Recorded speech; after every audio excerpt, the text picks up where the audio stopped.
decided I'm gonna do a slightly atypical video today, and then I'm gonna be talking about that McDonald's CEO video because I don't think it's as conspiracy laden as a lot of people think, but I do think it's a highlight and a symptom of something that I've said is an issue in corporate America, which is that a lot of CEOs are just playing on another person's save file. And what I mean by that is that these are people who come up through companies and they don't necessarily, or they don't come up through the company that they're the CEO of, and they don't have the actual values that built that company. They come over from other companies. And what I to just highlight this CEO started in Procter and Gamble, which is like Febreze, all these other cleaning products, and then moved over to like Kraft Foods and PepsiCo, and then eventually ended up in McDonald's.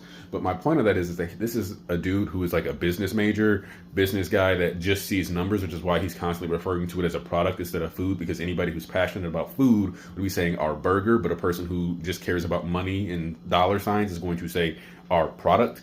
So this is more of a reflection of his lack of humanity and connection with people. And the thing is that CEOs being out of touch isn't even that crazy, because I used to work for a company that during one of the like town halls that we had, the CEO basically told everybody, yeah, we're not going to be able to do across the board raises. Not everybody's going to be able to get one. We don't care about inflation necessarily when we pay you. But towards the end of that meeting, we were also told, hey, let's get revenue up to make our shareholders happy.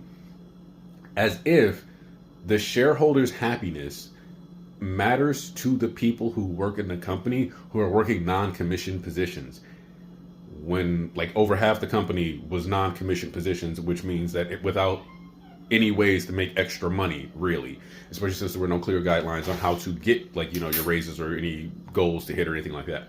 So this is more of like a CEO who should have never sat in front of the camera talking about any food doing exactly that. And all I can say is, like, if you are a board member and you are seeing this and you are paying attention in real time, understand this: one, that CEO has to go. Two, you need to understand, you need to start promoting from within and stop grabbing outside guys who do not actually care or understand how that brand was built, because they will constantly do stuff like this, and it is going to hurt your company in the long term, even if you see short-term revenue growth.